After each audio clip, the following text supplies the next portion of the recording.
Welcome back to my YouTube channel. I'm Rahman Maths Academy. মৰমৰ ছাত্ৰ ছাত্ৰীসকল আমি দশমমান শ্ৰেণীৰ গণিতৰ দ্বিতীয় পঞ্চম চেপ্টাৰ সমান্তৰ প্ৰগতি শিকি আছোঁ। তো ইতিমধ্যে ফাৰ্ষ্ট পাৰ্ট এক্সাৰচাইজ 5.2ৰ যিটো ফাৰ্ষ্ট পাৰ্ট সেইটো ভিডিঅ'ৰ লিংক মই এইটো ভিডিঅ'ৰ ডেছক্ৰিপশ্যনত তোমালোকক দি দিম। ঠিক আছে, তাৰে পৰা তোমালোকে চাই ল'বা। তো কুৱেশ্যন নম্বৰ 1ৰ পৰা 3লৈ আটাইখিনি কুৱেশ্যন আমি ডিছকাছ কৰিছিলোঁ, তাৰ লগতে বেছিক কনচেপ্ট এইটো চেপ্টাৰ শিকিবলৈ গ'লে কি ফৰ্মুলা লাগে গোটেইখিনি আলোচনা কৰিছিলোঁ, হয়নে নাই? তো আজি আমি কুৱেশ্যন নম্বৰ 4ৰ পৰা চাম। তো 4 নম্বৰত কি আছে চোৱা, 3, 8, 13, 18 সমান্তৰ প্ৰগতিটোৰ কোনটো পদ 78? কোনটো পদ সুধিছে। তো কোনটো পদ মানে আমাক এনৰ মান লাগে। ঠিক আছে, এনৰ মান যদি সাপোজ ধৰা 20 ওলাই, তো আমি কম 20 নম্বৰ পদটো কি 78, হয় না নাই? তো আমি সমান্তৰ প্ৰগতিটো মই ইয়াত লিখি লৈছোঁ চোৱা, 3, 8, 13, 18 লিখি লৈছোঁ। এতিয়া আমি কি পাইছিলোঁ, যিটো আমাৰ প্ৰথম সংখ্যা সেইটোক আমি কি বুলি কওঁ, প্ৰথম পদ। তো প্ৰথম পদ এ ইকুৱেল আমাৰ কিমান আছে 3। সাধাৰণ অন্তৰ কেনেকৈ ওলাও, ডি ইকুৱেল এইটো 8 যদি ধৰোঁ তেনেহ'লে 8ৰ আগৰটো মাইনাছ কৰিব লাগিব, হয় না নাই? তো সাধাৰণ অন্তৰ কি পালোঁ 5। আমাক কৈছে কোনটো পদ 78, তাৰ মানে এ এনৰ মান 78। আমাক কাৰ মান লাগে, এনৰ মান লাগে, হয় না নাই? তো উই নো দ্যাট আমি কি জানো, a n is equal a plus n minus 1 into d. A এনৰ মান দিয়া আছে 78, এৰ মান হ'ল 3, এনৰ মানটো আমি নাজানো, ডিৰ মান কিমান 5। তো 78 3টো প্লাছ ইফালে আহিলে কি হ'ব মাইনাছ এন মাইনাছ 1 ইনটু 5। 78ৰ পৰা যদি 3 বিয়োগ কৰি দিয়া হয় কিমান থাকিব 75। 5টো পূৰণ আছে, ইফালে কি হ'ব হৰণ, ইফালে থাকিল এন মাইনাছ 1। এতিয়া 5 75ত কিমান বাৰ যাব 15 বাৰ। তো 15 মাইনাছ 1 ইফালে আহিলে প্লাছ ইজ ইকুৱেল এন। তাৰ মানে আমি কি ক'ব পাৰোঁ, এন ইজ ইকুৱেল 15 আৰু 1 16, হয় না নাই? তো এতিয়া আমি ক'ব পৰা হ'লোঁ যে 16তম পদটো 78 হ'ব। হৈ গ'ল আমাৰ 4 নম্বৰ। 5 নম্বৰত চোৱা কি কৈছে, তলৰ প্ৰতিটো সমান্তৰ প্ৰগতিৰ পদৰ সংখ্যা নিৰ্ণয় কৰা। পদৰ সংখ্যা নিৰ্ণয় কৰাৰ অৰ্থ কি, সেই এনৰ মানে লাগে। ঠিক আছে, তো এইটো কুৱেশ্যনৰ নিচিনা এজ ইট ইজ আছে। তোমালোকৰ 4 নম্বৰ কুৱেশ্যনটো চাবা দেই, এইটো কুৱেশ্যন তোমালোকৰ বহুত ইম্পৰ্টেণ্ট। অ'কে, বহুত ইম্পৰ্টেণ্ট তোমালোকৰ মেট্ৰিক পৰীক্ষাৰ কাৰণে। মই 5 নম্বৰৰ যিটো 1 নম্বৰ কুৱেশ্যন আছে একেবাৰে ইজি হয়। এইটোত প্ৰথম পদ এৰ মান কি আছে 7 আৰু ডিৰ মান কি হ'ব, 13ৰ পৰা যদি 7 বিয়োগ কৰোঁ 6 হ'ব। আৰু 205টো কি হয়, এনতম পদ মানে এ এনৰ মান। তো 4 নম্বৰ প্ৰশ্নটোৰ নিচিনা লিখি ল'লে ধুনীয়াকৈ ওলাব পাৰিবা। মই 5ৰ 2 নম্বৰ কুৱেশ্যনটো কৰি দিছোঁ। ঠিক আছে, 5ৰ 2 নম্বৰ কুৱেশ্যনটোত কি আছে, 5ৰ 2 নম্বৰ কুৱেশ্যনত আছে 18, 15 হাফ, 13 এনেকৈ যাই পেলাই শেষৰটো আছে -47। তো ইয়াত প্ৰথম পদ এৰ মান কি আছে 18, ডিৰ মান কি হ'ব 15 হাফ -18। তো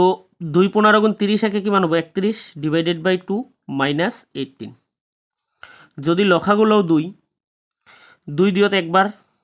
আৰু 18 দুগুণে কিমান হ'ব 36। 31ৰ পৰা 36 গ'লে -4, হয় না নাই? সৰি -5 হ'ব, হা -5। তো -5/2টো আমি কাৰ মান পালোঁ, ডিৰ মান। হৈ গ'ল। এ এনৰ মান আমাক কিমান দিয়া আছে -47। তো আমি কি জানো, a n is equal a plus n minus 1 into d. A এনৰ মান কিমান আছে -47, এৰ মান 18, এন মাইনাছ 1, ডিৰ মান কিমান আছে -5/2। তো -47 18 প্লাছ ইফালে আহিলে কি হ'ব minus n minus 1 into minus 5/2 তো মাইনাস হাতে হাতে 15 5 হাতত 1 একে একে 2 4 6 n minus 1 minus 5/2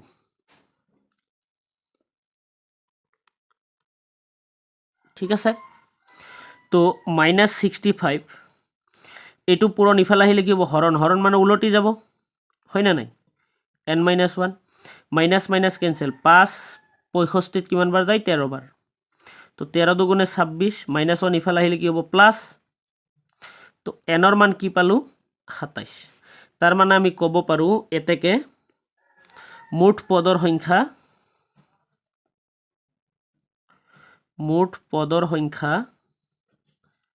27টা হয় না নাই ইয়ার পরে ইয়াক লইকে কিমানটা পদ আছে ইয়ার পরে ইয়াক লইকে 27টা পদ আছে হৈ গল আমার এটু কোশ্চেন নাম্বার 6 চাবা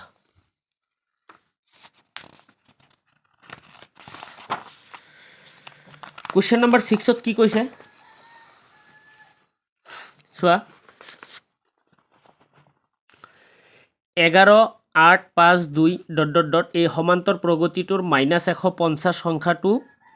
কোনো এটা পদ হব পারেনে পরীক্ষা করা হয় না নাই তো ঠিক আছে পরীক্ষা করি চাও 11 8 5 2 এনেকে ... দি আছে তো ইয়াত প্রথম পদ এর মান কি আছে 11 ডির মান কি 8 হয় না নাই এর মান 11 আর ডির মান কি মান 8 আমি লিখিলাম ধরা হল এনতম পদ কিমান -150 তে এনতম পদ মানে এনতম পদৰ সূত্র কি a plus n minus 1 into d সমান সমান -150 এর মান কি আছে 11 n minus 1 ডির মান কিমান 8 সরি ডির মান 8 minus 11 ইকুয়াল কি হবো -3 হ্যাঁ তো ডির মান হবো -3 তো n minus 1 into -3 11 প্লাস আছে ইফালে আহিলে কি হবো মাইনাস n minus 1 ইকুয়াল ইয়াত হৈ আছে 161 আৰু -3 আহি কি হবো হরণ মাইনাস মাইনাস ক্যান্সেল তো n ইকুয়াল 161 ডিভাইডেড বাই 3 প্লাস কি হবো 1 লসাগু কি হবো 3 তো 161 প্লাস 3 এর এক গুণ 3 164 ডিভাইডেড বাই 3 হয় না নাই তো এটুক যদি হরণ করো 3 ষোলত কেইবার যাব 5 বার 3 5 গুণ 15 এক বাকি 14 4 বার 4 3 গুণ 12 বাকি 2 3 সোয়া এনৰ মান কেতিয়াও সমস্ত হ'ব নোৱাৰে ঠিক আছে মানে মিশ্ৰ ভগ্নাংশ আকাৰত আহিব নোৱাৰে দশমিক হ'ব নোৱাৰে ভগ্নাংশ নেগেটিভ নাম্বাৰ হ'ব নোৱাৰে ঠিক আছে তো আমি কি কম এতেকে -150 সংখ্যাটো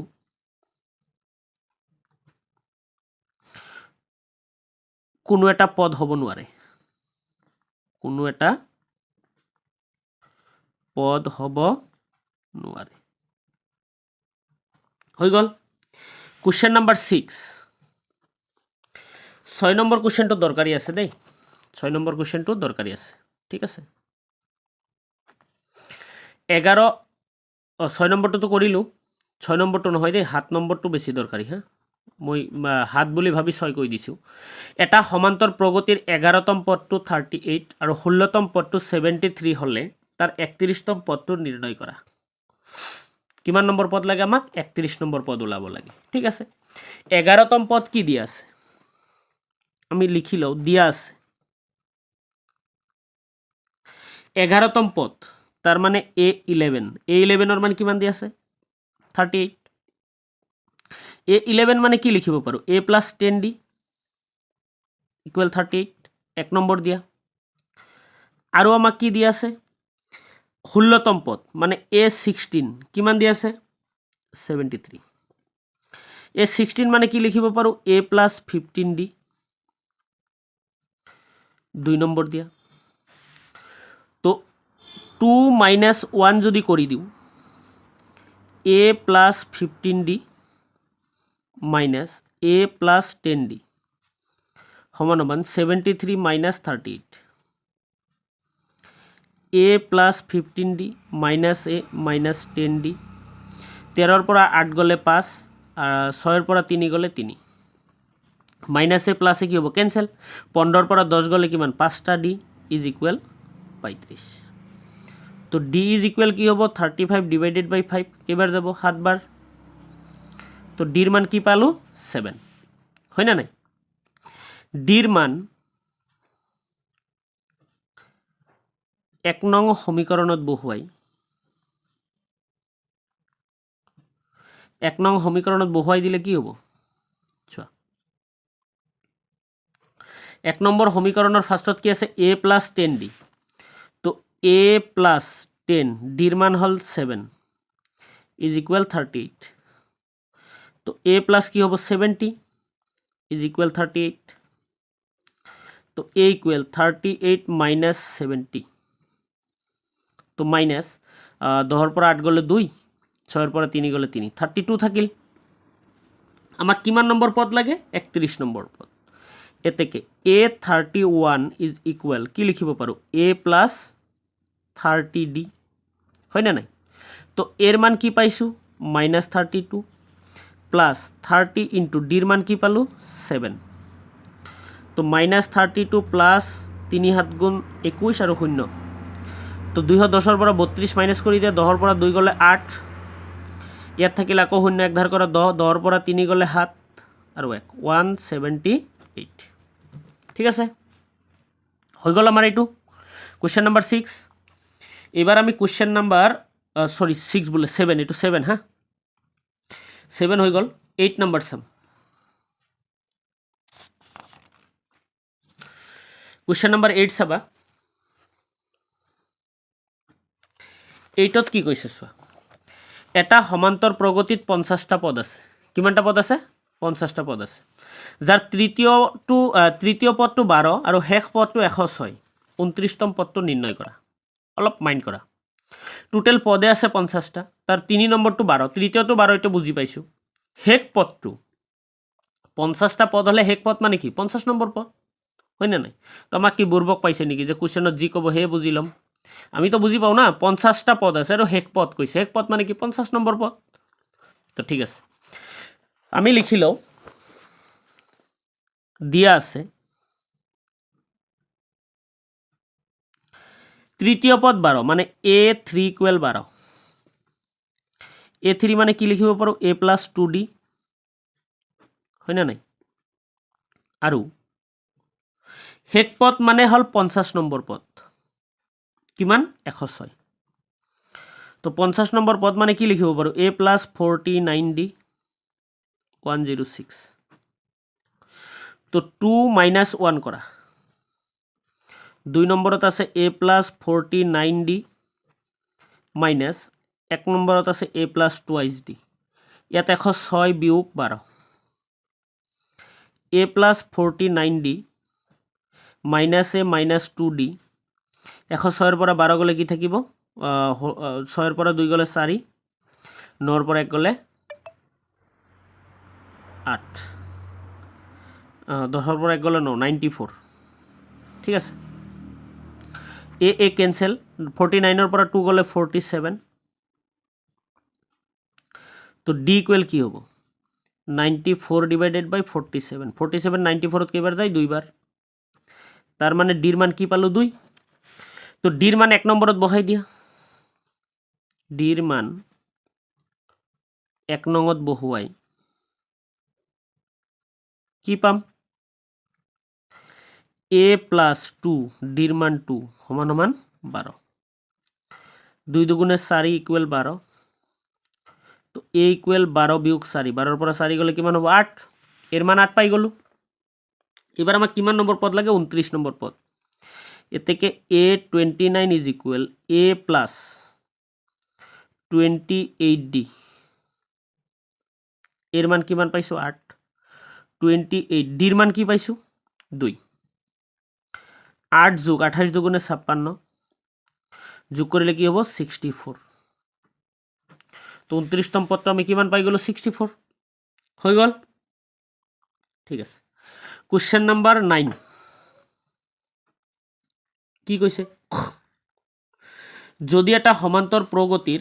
কোৱেশ্চনটো চাই লোৱা যদি এটা সমান্তৰ প্ৰগতিৰ তৃতীয় আৰু নৱম পদ দুটা ক্ৰমে 4 আৰু -8 মানে 3 নম্বৰ যেটো পদ হেটো হল 4 নৱম পদ যেটো হেটো কি -8 হয় তেন্তে ইয়াৰ কোনটো পদ শূন্য হ'ব ঠিক আছে কোনটো পদ শূন্য হ'ব ঠিক আছে যিখিনি আমাক দিয়া আছে সেইখিনি লিখি লও দিয়া আছে তৃতীয় পদ a3 is equal 4 a3 মানে কি লিখিব পাৰো a plus twice d is equal 4 আৰু কি দিয়া আছে নৱম পদ মানে a9 is equal -8 নৱম পদ মানে a plus 8d equal -8 2 minus 1 a plus 8d a plus twice d -8 -4 তো a plus 8d minus a plus a minus কি হ'ব -2d -8 আৰু -4 -12 a cancel 8 ৰ পৰা দুটা গলে কিমান থাকিব 6d is equal -12 তো d is equal কি হ'ব -12 divided by 6 কেইবাৰ যাব দুইবাৰ তো d ৰ মান আমি কি পাম -2 d ৰ মান পাই গলো এতিয়া d ৰ মান কি কৰিম d ৰ মান 1 নং সমীকৰণত বহুৱাই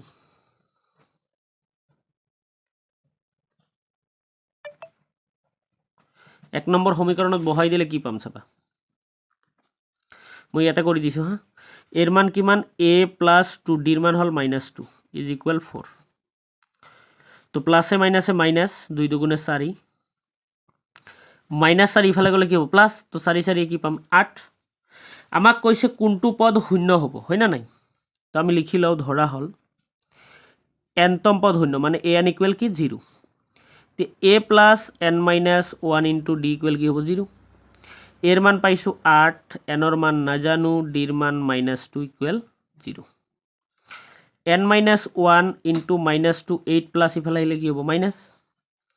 n minus 1 equal -8 divided by -2 কেইবাৰ যাব 4 বাৰ তো n is equal 4 -1 আহি প্লাস 4 একে কি হ'ব 5 তার মানে আমি কব পাৰো এতেকে পঞ্চম পদ কি হ'ব শূন্য হৈ গল তো কোশ্চেন নম্বৰ আমি কিমানলৈ কৰিলো 9 লৈ ঠিক আছে তো সময়ৰ অভাৱৰ কাৰণে তোমালোকৰ বাকিখিনি কোশ্চেন আমি থাৰ্ড পাৰ্টত আলোচনা কৰিব লাগিব ঠিক আছে তো বাকি কোশ্চেনখিনি আমি কি কৰিম তৃতীয় যেটো খণ্ড হেতু খণ্ডত আমি ডিসকাস কৰিম ঠিক আছে তো তোমালোকে খং নকৰিবা উপায় নাই সময়ৰ নাটনিৰ কাৰণে এনেকুৱা কৰিব লগা হৈছে তো যেটো তৃতীয় খণ্ড হেতু খণ্ডত তোমালোকক বাকি গুটেইখিনি কোশ্চেন একেবাৰে এটা এটা কোশ্চেন স্টেপ বাই স্টেপ ধুনিয়াকৈ তোমালোকক বুজাই দিম ঠিক আছে তো সেই ভিডিওবোৰ তোমালোকে পাবলৈ চেনেলটো সাবস্ক্ৰাইব কৰিব লাগিব লগতে বেল নোটিফিকেশনটো অন কৰি ৰাখিব লাগিব হয় না নাই তেতিয়াহে তোমালোকে পাবা ঠিক আছে তো আজিলৈ ইখিনিয়ে ধন্যবাদ